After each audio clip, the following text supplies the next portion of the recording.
ఈరోజు వాగ్దానంగా పరిశుద్ధ గ్రంథాలు తెరిచి కీర్తనలు 50 15వ చరణాన్ని మనం చూస్తే, ఆపత్కాలమున నీవు నన్ను గూర్చి మొర్రపెట్టుము, నేను నిన్ను విడిపించదను, నీవు నన్ను మహిమపరచెదవు. దేవుని నామానికి స్తోత్రం కలుగును గాక.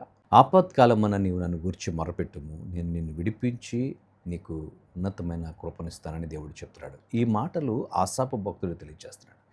ఎప్పుడైతే విడిపించబడతామో మనం దేవునిని ఆరాధించగలుగుతాం, దేవుని స్తుతించగలుగుతాం.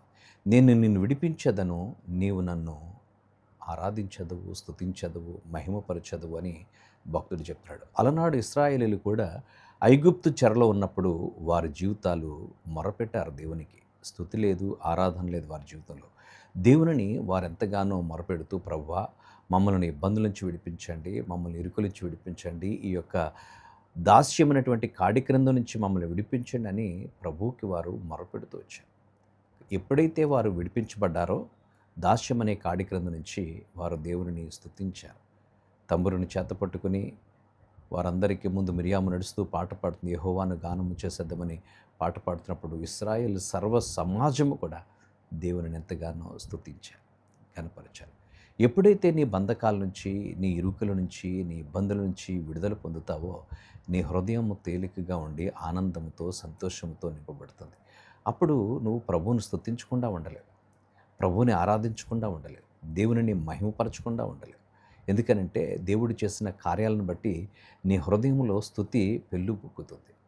ప్రతి పరిస్థితుల్లో దేవునిని స్తుతించమని దేవుని వాక్యం సెలవిస్తూ ఉంది. అయితే నీకున్న కష్టాలను బట్టి, నీకున్న ఇబ్బందులను బట్టి, నువ్వు పనిచేస్తున్నటువంటి స్థలాల్లో నీకు కలుగుతున్నటువంటి ఇబ్బందులను బట్టి కూడా ప్రభువుని స్తుతించాలి. ప్రభువా నాకు ఈ ఇబ్బంది ఎదురైంది, దాన్ని బట్టి నేను స్తుతిస్తున్నానని స్తుతించే అనుభవంలో మనం ఉన్నప్పుడు ప్రభువు విడిపించేవాడుగా ఉన్నాడు, మన చేయి పట్టి నడిపించేవాడు. నువ్వు దేవునిని, ప్రభువా నన్ను విమోచించావు, నన్ను విడిపించావు కాబట్టి నీకు స్తోత్రమని ప్రభువును స్తుతించగలుగుతావు. అట్టి కృప పరిశుద్ధాత్ముడు మనకు అనుగ్రహించునుగాక. పరిశుద్ధమైన దేవాన్ని గణనామానికి స్తుతులు.